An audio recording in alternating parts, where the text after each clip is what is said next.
Welcome to the deep dive, where we take your chosen source material and really try to distill it into those key insights you need. Hoping you get truly well informed. Exactly. And today we're tackling a topic, well, it's something many of us navigate, or probably will, how to write a really top-tier, first-class essay or dissertation at university. hmm And maybe more broadly, just how to excel academically, but by working smarter, right? Yeah. Not just harder. Right. You've brought us some really interesting material in this, including a pretty compelling take from someone called Tam Kaur. She basically claims she got a first-class degree, but by doing what she calls the bare minimum. Yeah, that sounds intriguing, doesn't it? Bare minimum and first class usually don't go together. Well, that's the hook. She says it was by focusing on one single pivotal skill. Okay.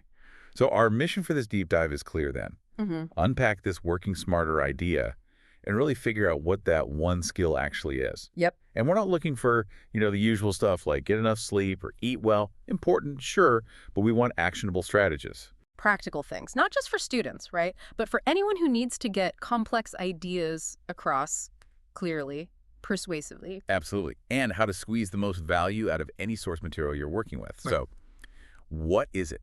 What's this game-changing skill? Okay, let's get into it. According to our source, the big secret, the absolute weapon, it isn't about fancy note-taking or, like, perfect time management. No. The core thing, the one skill you really need, is to study the mark scheme. The mark scheme. Okay, that sounds almost too simple. Well, yes and no. I mean, lots of students know mark schemes exist. But this approach, Tam Kaur's approach, it's about forensically dissecting it. Forensically. Okay, tell me more. It means really digging into precisely what those examiners are looking for in that top band, the first class band, and maybe just as crucial, what they don't want to see the stuff that lands you in the lower bands. Right, so knowing what not to do is as important as knowing what to do. Exactly. It's about tailoring everything, your arguments, your evidence, your structure, directly to those success criteria. Every bit of effort is targeted. It's understanding that leap, the jump in quality they expect for a first. That depth of analysis, the way you structure the argument, the critical thinking bit. Yeah, all of that. It's making strategic choices based on the rules of the game, essentially. That's fascinating. And what's really illuminating is how this kind of central idea then translates into a very specific, very practical way to actually write the essay. Mm-hmm. It's not just a philosophy, it's like a method, almost a formula for structuring your argument so you hit all those points the mark scheme asks for. Totally. It's about being super intentional right from the planning stage, optimizing your effort. So, okay, the mark scheme is our guide. Yeah.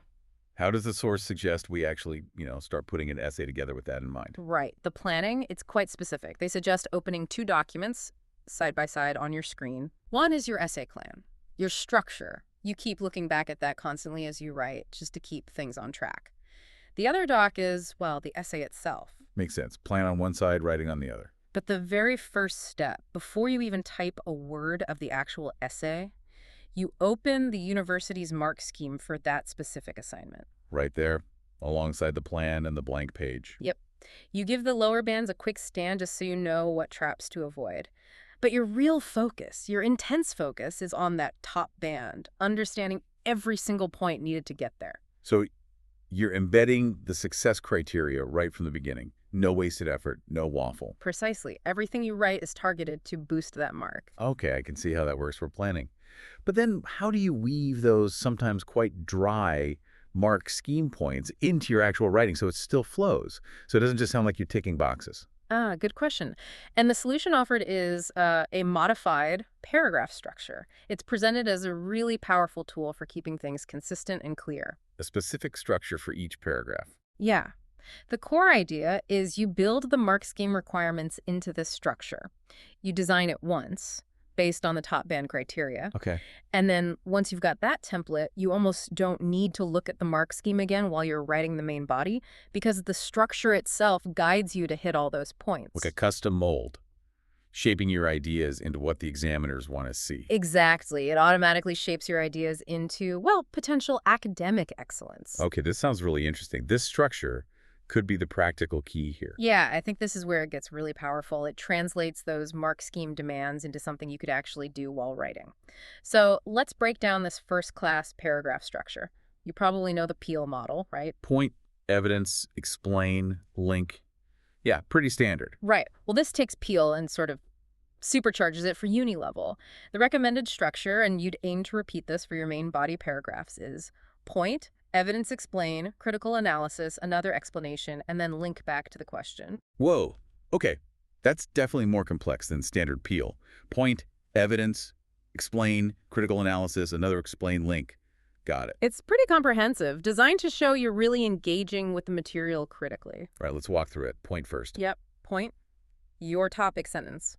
Start each paragraph with a really clear sentence stating the specific argument for that paragraph.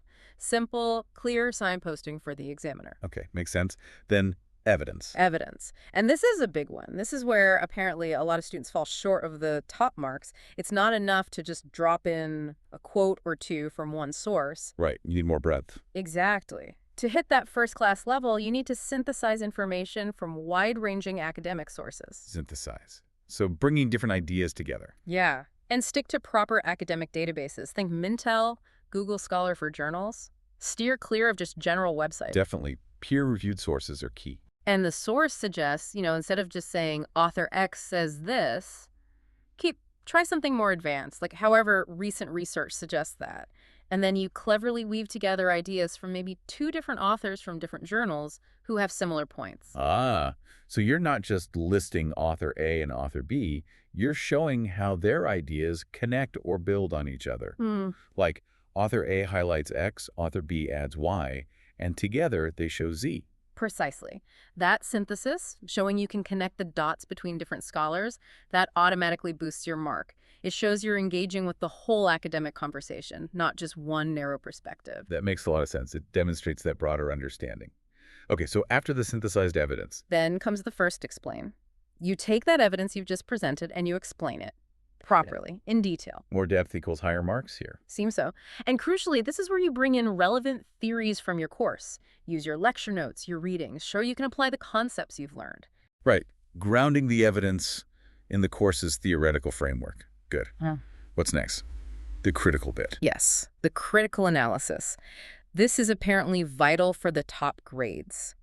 Here, you deliberately introduce another piece of evidence, but this one needs to contradict or contrast with the initial evidence you just discussed. Okay, so you're setting up a bit of a debate within the paragraph. Kind of.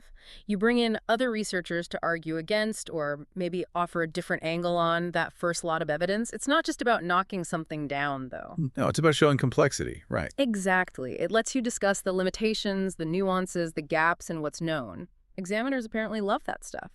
Comparing, contrasting, showing you see the different sides of the argument. And it helps you move beyond just describing things, who said what, when, to actually analyzing why it's significant, how things happen, why perspectives differ. It refines your own point. Okay, that's a key shift. Yeah. And you mentioned a resource for this. Yeah, a really neat little hack.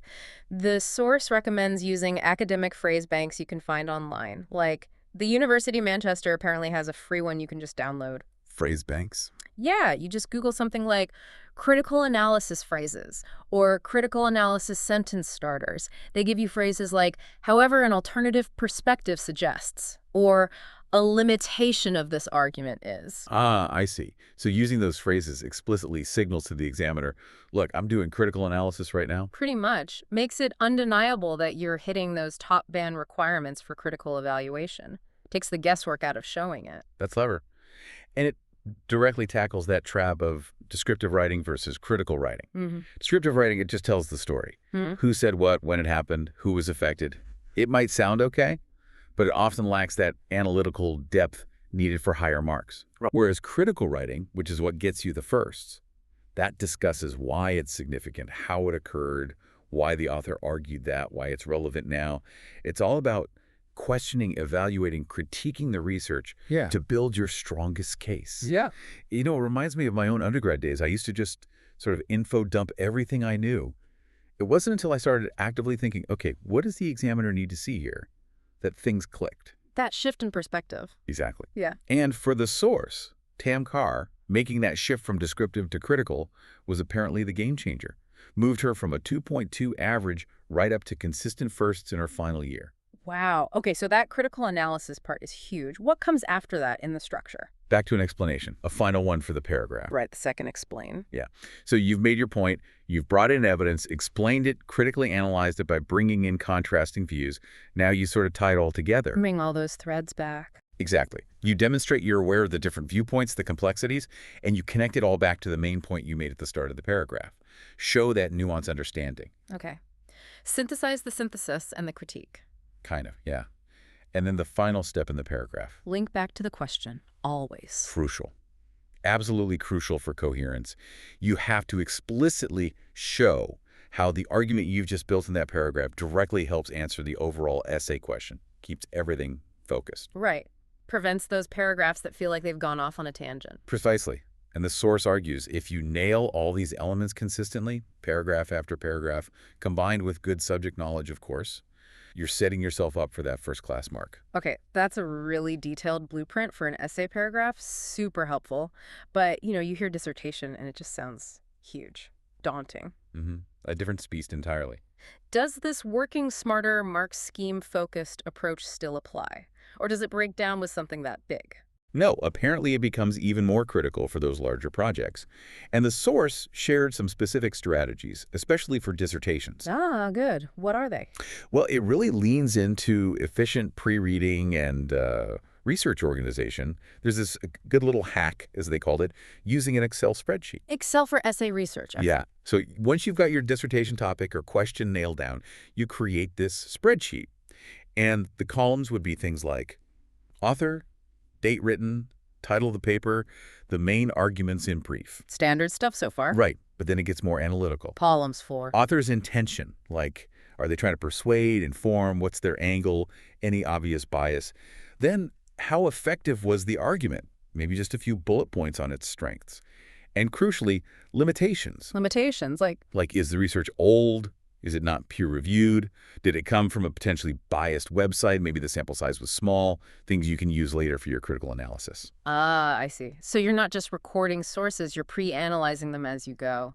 Exactly. So instead of constantly digging back through papers you read weeks ago, trying to remember the key points or weaknesses. You build this searchable, pre-analyzed database just for your topic. Precisely. You can quickly pull diverse evidence. You've already identified potential biases or limitations for your critical sections. The source claimed it basically cut their workload and time in half. Wow. Okay. That really does sound like working smarter, having that analysis ready to go. Definitely optimizing the effort. And for dissertations specifically, there were 3 other key resources highlighted. Yeah. First, perhaps obviously, but crucially, your dissertation supervisor. Right. Use them. Absolutely. They know the marking criteria inside out. They often are the examiners for other students. They're there specifically to guide you. So soaking up every bit of their advice, their feedback, that's paramount. They're basically your living, breathing mark scheme. That's a great way to put it. Okay, supervisor's number 1. What else? Second, check your university website. Often, they provide previous dissertations, sometimes with the examiner reports attached. Examples of past work. Yeah. And for different grades firsts, 2.1s, 2.2s, maybe even fails, the source said they literally downloaded these and studied them daily. Really? What were they looking for?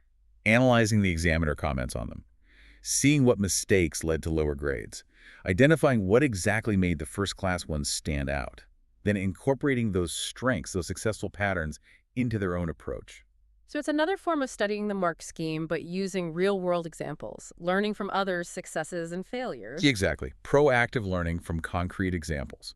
It makes the requirements much less abstract. Okay, that's smart. Supervisor, past dissertations. What's the third resource? The university library, specifically textbooks about writing dissertations. How to write a dissertation for dummies. Sort of, yeah. Books on how to write a literature review, how to structure the discussion section, how to do primary research, even how to get a first-class mark in your dissertation. Okay. Detailed guides. These basically function as even more detailed mark schemes or instruction manuals. They provide that foundational guidance, breaking down what can feel like a massive, overwhelming task into manageable parts. The source admitted they hadn't spent much time in the library before, but for the dissertation, they checked out loads of these and found them incredibly helpful. Demystifying the whole process. Okay, that makes sense. Mm-hmm. So when you pull all this together, what's the big takeaway? What does it all mean? Well, it seems the path to, academic excellence, or maybe just clearly articulating any complex argument. Yeah. It boils down to a really fundamental principle. Yeah. You've got to understand the rules of the game you're playing. Know the criteria for success. Exactly. By deeply studying that mark scheme, whether it's literally an essay rubric, or maybe a project brief at work, or even just figuring out the expectations of your audience, you get the blueprint you need. It's not just about putting in hours, it's about strategic application, Right. making sure the effort you do put in actually counts towards hitting those targets. Right. It's not rote learning, it's strategy. And this, I think, raises a really interesting question for you, the listener. How might this core principle, this idea of studying the mark scheme, apply in other parts of your life, beyond just essays? Yeah, good question. Think about it. Maybe you're preparing a big presentation at work. What are the mark scheme criteria there? What does your boss or client really need to see to be convinced? Or learning a new skill, like what are the key components the experts always nail? Exactly. Or even just understanding feedback on something you've made. Yeah. What are the underlying criteria being used to judge it? If you can identify those criteria for success, explicit or implicit, and then build your approach around them, that could really transform your results anywhere. Yeah, it's about that intentionality, isn't it? Moving beyond just describing or doing to really analyzing and engaging critically with the requirement. Understanding the why, not just the what. This deep dive, it feels like it's shown that understanding why an argument or a piece of work is significant.